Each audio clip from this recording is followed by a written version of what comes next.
Let us open our Bible on Proverbs 29, verse 2.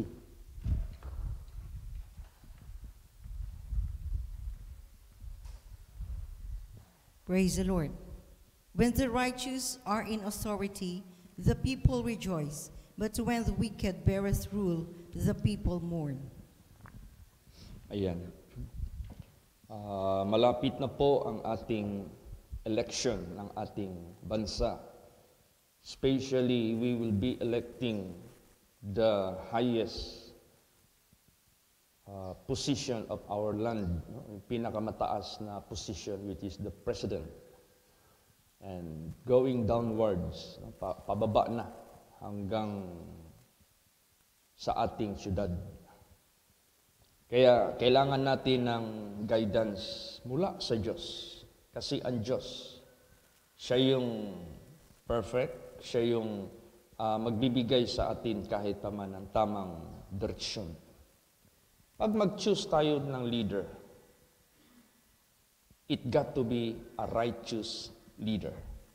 Sinabi dito, when the righteous is or are in authority. Kasi marami ito, hindi lang presidente. So napakahalaga yung leader. Bakit? Pag righteous yung leader, righteous din ang kanyang mga subordinates. Righteous din ang pipiliin niya na maging kanyang kasama. Righteous din hanggang makaabot doon sa pinaka-bottom ng kanyang mga sinasakupan. Kaya sinabi dyan, when the righteous are in authority, the people rejoice. But when the wicked beareth rule, the people mourn. Tingnan mo. Ano ang magiging reaksyon ng people o ng tao?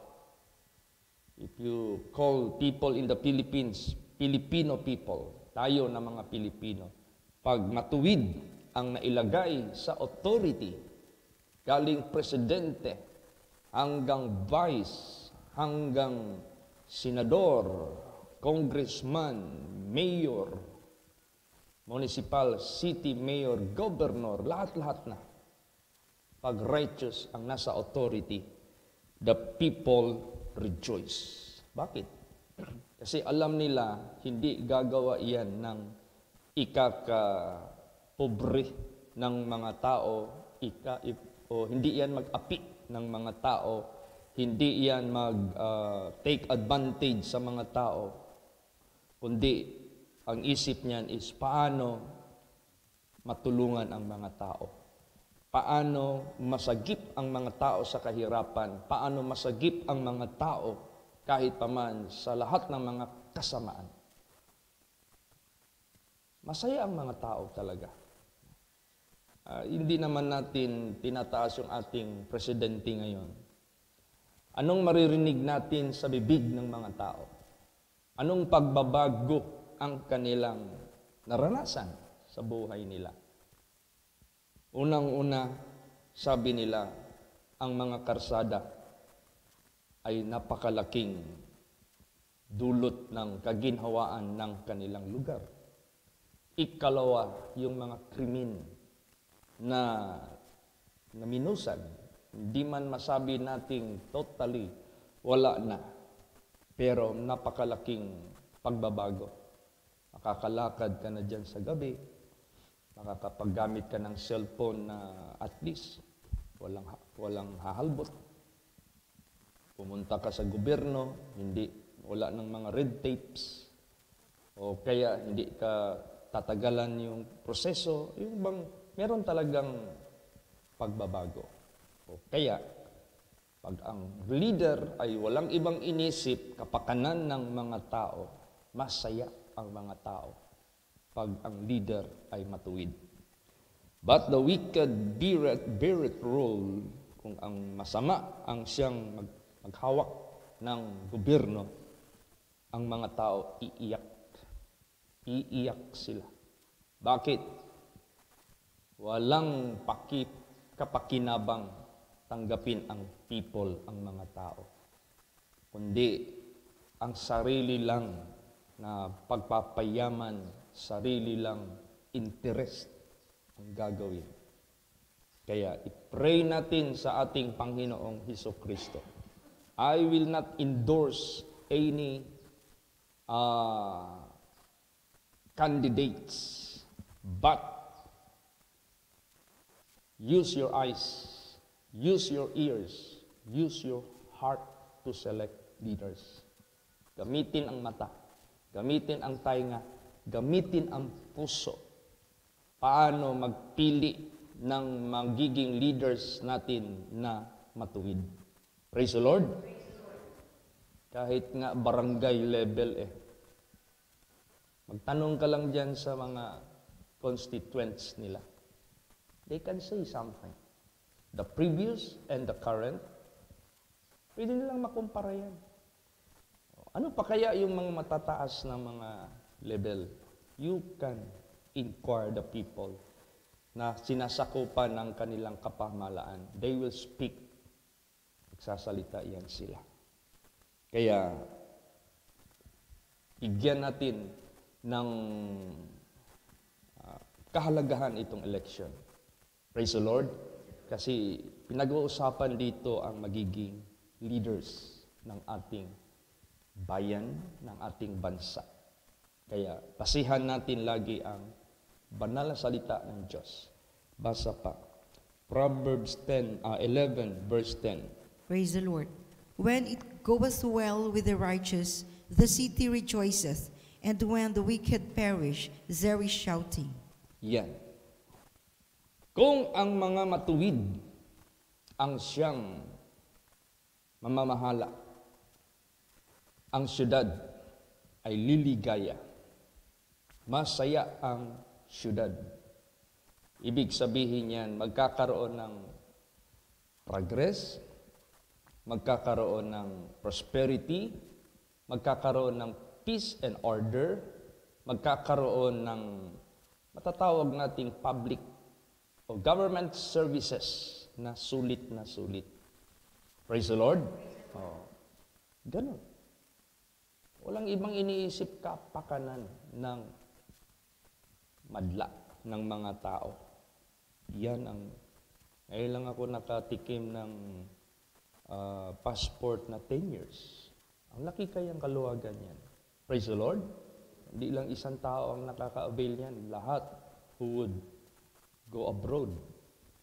Kaysa 5 years, renew ka ng renew. Ganon din sa driver's license. Na malaking ano yan.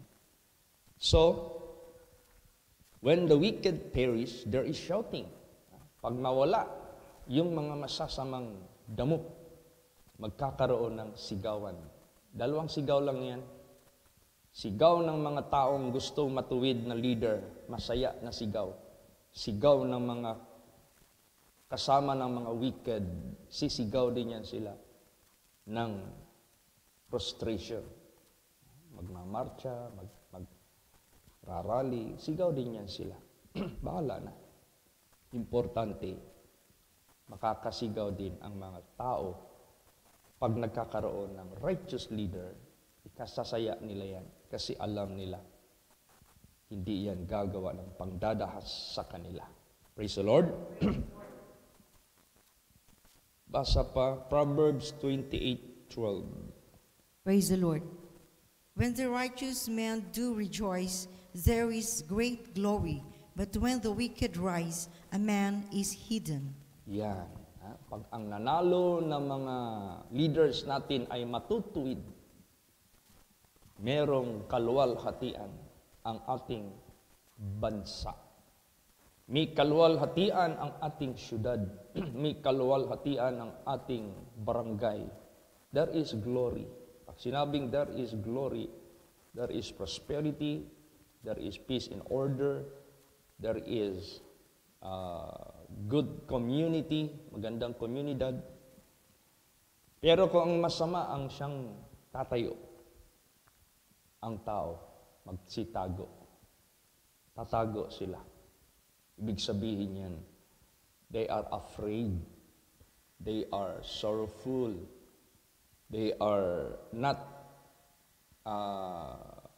happy with the result. Kaya pray natin sa ating Panginoong Hesukristo, magabayan ang lahat ng mga Pilipino sa kanilang pipiliin sa eleksyon.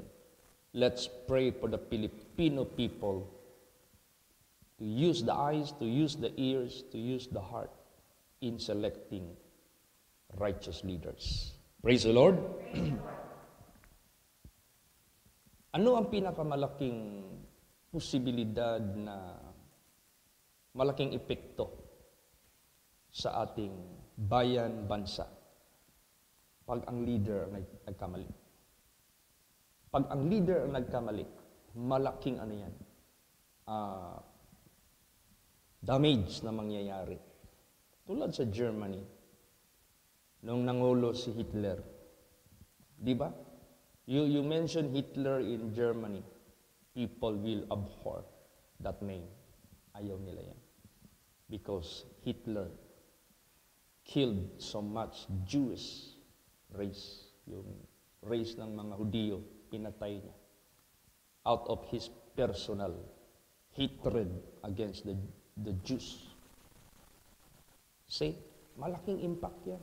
Kaya pag nagkamali ang isang leader, malaking impact. Yan ang pinaka masama sa lahat na posibleng mangyayari. Basahin yan, Ecclesiastes 10:5. Praise the Lord. There is an evil which I have seen under the sun, as an error which proceedeth from the ruler. Yan.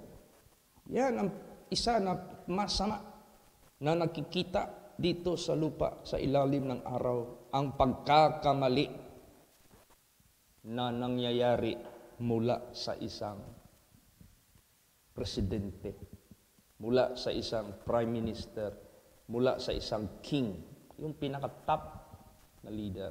Pag yan ay nagkamali, kumbaga pa, ang effect niyan is large, wide, pang maramihan, pang masses. Kaya we have to select a very good leader, a righteous leader. Yung tayo, nakatikim naman tayo ng mga leaders sa previous. Anong masasabi natin sa leadership ng ating presidente na si Digong? I am not saying this because I am dabawin you. But I am saying this as one of the citizen of this country. Anong maririnig natin doon sa mga taong matuwid? Pasalamat sila na yung mga unfinished na mga projects noon na pinabayaan ng gobyerno, hindi ito pinabayaan ng administrasyon ng ating presidente ngayon. Yung mga hindi bumoto sa kanya na mga dako, hindi niya ito pinabayaan. Dinevelop niya ito. So, kumbaga pa, hindi siya tumitingin sa political map. Kung ano yung mapa dyan, kunyari, Indoro, hindi bumoto sa kanya according doon sa record. Walang project yan. Hindi yan ginawa niya. Dinevelop niya.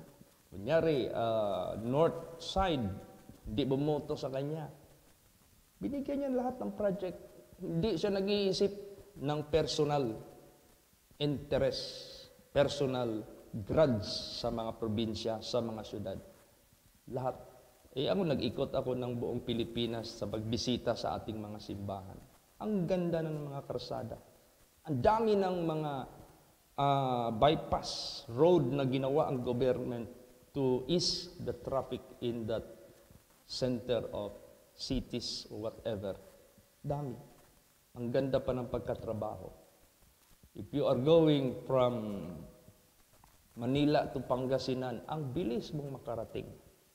Lalo't na ngayon, pag natapos na itong train na puntang Pampanga o Clark from Manila, instead of going there about 2 hours more than, you will be going there by that train, 45 minutes.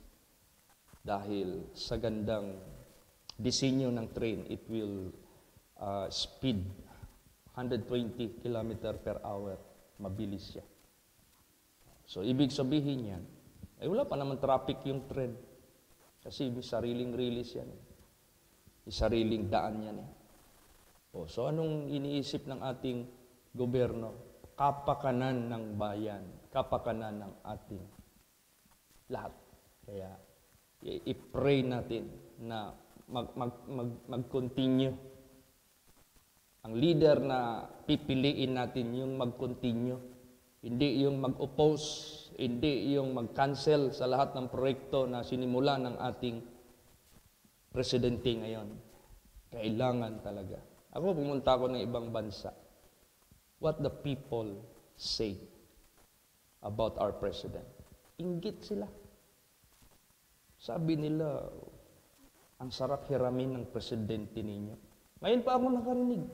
Ever since na ganun ang mga statements ng mga foreigners, hindi naman taga-atin, when I reached their country, ang bukang bibig nila, ang ating presidente, hangang-hanga sila. Like Taiwan, merong doon, isang kandidato sa politics. Ginamit niya ang imahe ni Digong para sa pagkumpanya. Tinuturo niya lagi si Digong. This man, I am going to follow how he controlled his country about drug trafficking. Lahat, mayor ka man, general ka man, sino ka man, basta positive. Wala. Talagang tatanggalin ka talaga. Yan naman talaga ang leader. You have to eradicate evil in your area.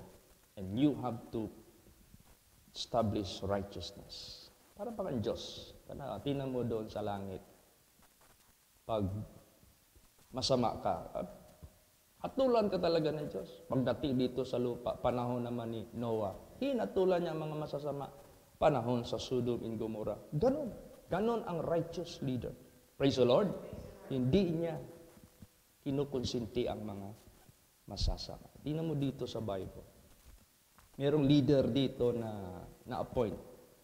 Ang tao, malungkot. Kasi itong leader na ito, unang-una, mayabang.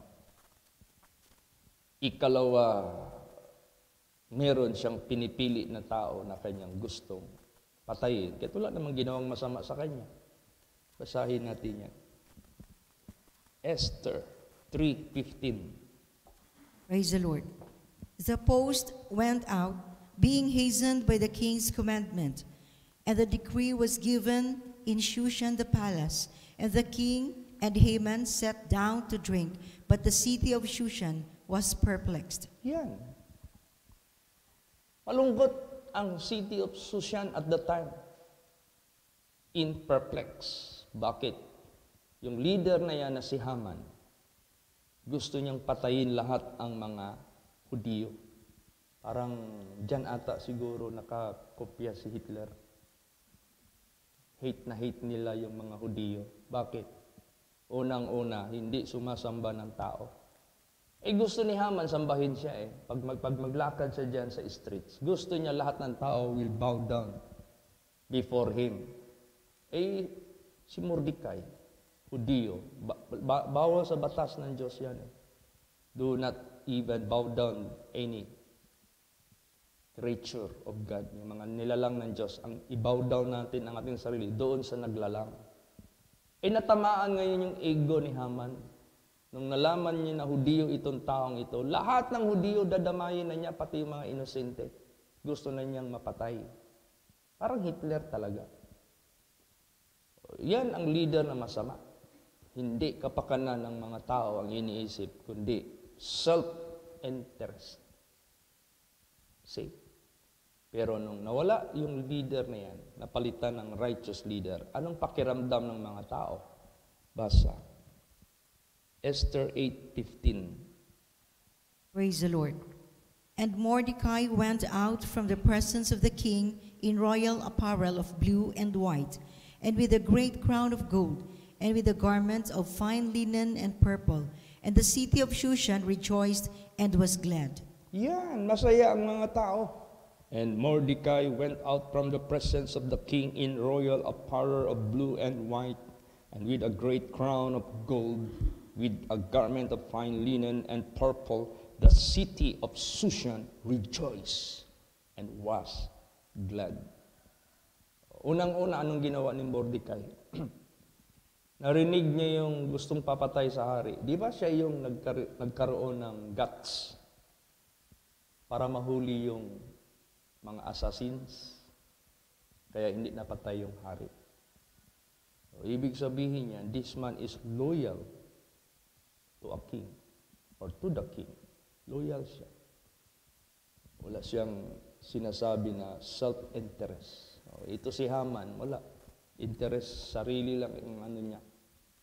Tinitingnan niya, gusto niya tingalain siya ng tao, gusto niya halos sambahin na siya ng tao, mayabang, kumbaga pa. Kaya, to God be the glory, importante itong election natin. Let us elect righteous leader. And isa na naranasan natin na righteous leader, ito si Duterte, itong ating naging mayor sa Davao City, na nabago niya ang Nicaragua, naging peaceful. Ang once upon a time, ang syudad natin puno ng mga pangdadahas, lahat ng mga kasamaan, nalinis niya. At nung siya naging presidente, ginawa niya ito sa buong Pilipinas. Kaya ang Pilipinas ngayon, pati yung laglag bala na yan, nakontrol niya yan. Lahat iron-fisted against evil, but soft-hearted for the poor, for the oppressed. Yan ang hari. Praise the Lord. Iron-fisted ka sa mga masasama, pero soft-hearted ka sa mga oppressed, sa mga inaapi. Yan man talaga ang dapat na leader na pipiliin natin. Praise the Lord. Kaya, bakit ko isinasali ito sa aking preaching? Because, in the first place, we need a righteous leader. And that is being written in the Holy Scripture. Ano ang magiging outcome if we got a righteous leader? Ano ang magiging outcome if we elected evil ruler? Negatibo talaga ang mangyayari. Kaya, even God Himself, basahin natin, Jeremiah 23:5-6. Praise the Lord.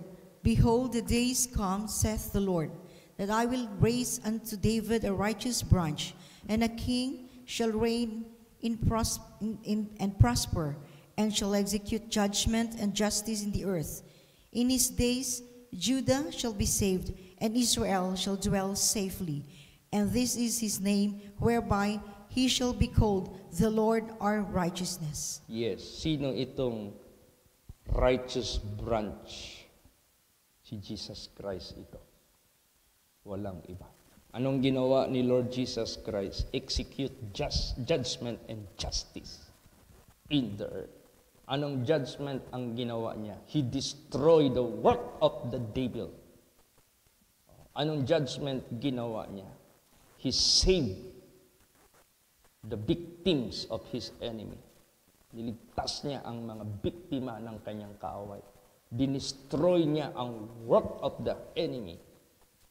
O di ba? Si Jesus Christ, iron-fisted, but has a golden heart, has a soft heart for the oppressed. Ganon ang leader ang dapat nating pipiliin na mangulo dito sa ating bansa. Praise the Lord. Basa pa, anong mararamdaman pag righteous leader? Isaiah 32:1 and 2. Praise the Lord. Behold, a king shall reign in righteousness, and princes shall rule in judgment, and a man shall be as an hiding place from the wind, and a covert from the tempest, as rivers of water in a dry place, as the shadow of a great rock in a weary land. Yes, yung mga leaders na yan, sila yung protector ng mga tao. Sila yung provider ng mga necessities ng mga tao. Sila yung public servant na walang ibang iniisip, kapakanan ng ikabubuti for the welfare of the people of His country. Yan ang totoong righteous leader. Praise the Lord. Yan ang gusto ng ating Panginoong Diyos. So let us copy-paste the righteousness of God. Yan yung ating pinaka-guidelines natin to select leaders, ang Diyos. Hindi naman yung too good, pati evil ina-accommodate. Mali yun. Yun talagang nag-execute talaga ng justice and judgment. Praise the Lord. Yan ang pinaka-righteous leader. Kaya tayo, pag magpasakop tayo sa government ng ating Panginoong Hesukristo, truly, He is our refuge. He is the river in the dry land. He is the shadow in the midst of the heat of the sun. Yung bang, pag nandiyan ka, nagpasakop sa kaharian ni Kristo, secured ka. May buhay ka na walang hanggan. May tahanan ka na napakaganda. May buhay ka na wala ng kamatayan, wala ng sakit. Wala ka na, no worries at all. Yan yung government ng Diyos. Praise the Lord. Inaayos yung mga nakikita niya na problema. Anong problema ng tao? Daling mamatay. O sige, ayosin ko yan. I will fix that. I will cause you not to die anymore. Anong problema ng tao? Tahanan. Okay, I will give you a very magnificent house and made of gold. Anong problema niyo? Sakit. Okay, I will remove sickness. No more sickness. Ano pa? Sorrow, I will remove sorrow. Crying for sorrow, I will remove that. No more tears na. Yan yung righteous leader. Yan yung totoo. Fixing the problem of the community or the people. Tulad sa nakita ni Digong. Traffic doon sa Manila, sentro mismo. Gisolve niya yan. Gumawa siya ng maraming karsada doon sa ibabaw. Pumili siya ng mga cabinet member niya na trabaho talaga ang hinahanap, hindi pa porma. Ayan si Tugadi. Pakinggan mo yung mga speeches niya. Wala siyang ibang iniisip kapakanan ng bayan natin para sa mga tao. Tingnan mo. Naranasan ko yan. Sabi ko, sige, pupunta tayo ng Pangasinan, dadalaw naman tayo ng sasakyan. Subukan nating dumaan dyan sa, nakikita natin dyan sa mga dina-download ng mga vloggers, itong Skyway 3 ba yan? Na from Ortigas, tuloy ka na sa Balintawak, connect ka na doon sa North Expressway. Pagdating ng North Expressway, connect ka na naman ng puro expressway. Kaya express talaga, bilis namin dumating doon sa Pangasinan. Doon na kami naglabas sa lugar, yung malapit na sa Binalunan. Bilis. Kasi tinitingnan nila. Tulad yan, ang government, gumagawa na naman sila ngayon ng cargo train para mabawasan ang mga cargo truck doon sa expressway. Doon na ilalagay sa cargo train. So mamiminos yung mga aksidente, mamiminos yung mga truck dyan na magkakarga kasi meron ng cargo train. Yung probinsya na train na ang ganda-ganda na sasakyan papuntang Bicol, nandyan. Yung Mindanao, i-interconnect ng government. Luzon, Visayas, Mindanao, interconnection. Meron na silang master plan na i-connect nila ang mga isla by bridges, by train. O di ba? Yan ang i-pray natin. At least hindi pa man maguno ang mundo. Makatikim naman tayo. Praise the Lord. Ng blessing. Kaya we need a righteous leader to perform and to continue the righteous leader na malapit nang matapos. Ganun po ang gusto ng ating Panginoong Diyos. Kapakanan ng ating bayan. Forget politics after election. Wag na magsiraan, wag na magbatuhan, wag na. Kalimutan. Isipin na lang ng mga leaders paano mag-prosper yung ating economy para ikakaganda ng buhay ng mga tao. Kaya last verse, ang pinakamagandang government na makikita natin sa buong lupalop ng mundo o sa buong universe. Basa. Revelation 11:15. Praise the Lord. And the seventh angel sounded, and there were great voices in heaven, saying, The kingdoms of this world are become the kingdoms of our God, of our Lord, and of His Christ, and He shall reign forever and ever. Yan. Ang mga kaharian ng mundong ito, maging kaharian ng Panginoon natin at ng ating Kristo, ng ating Panginoong Hesus Kristo. He shall reign forever and ever. Meaning to say, there will be no more kingdoms of men, but the kingdom of God. Yan. Kaya, spiritually, magpailalim tayo doon sa King of Kings and Lord of Lords, the Creator. Politically, magpili tayo ng leader na righteous para sila yung gagawa sa pinapagawa ng Diyos sa kanila. Kaya, yan ang i-pray natin for this coming election. Let us select righteous leader that will develop for the progress of our country. Like Digong. Sa aking buhay, ilabang presidente na Marcos, naabutan ko pa yan. Cory, naabutan ko pa yan. Ramos, naabutan ko yan. Gloria, naabutan ko. Iraq, naabutan ko. Pinoy, bago lang. Ngayon, Digong. Sa ilang presidente naranasan ko, ito ang pinakasulit. Super. Naranasan ko talaga yan.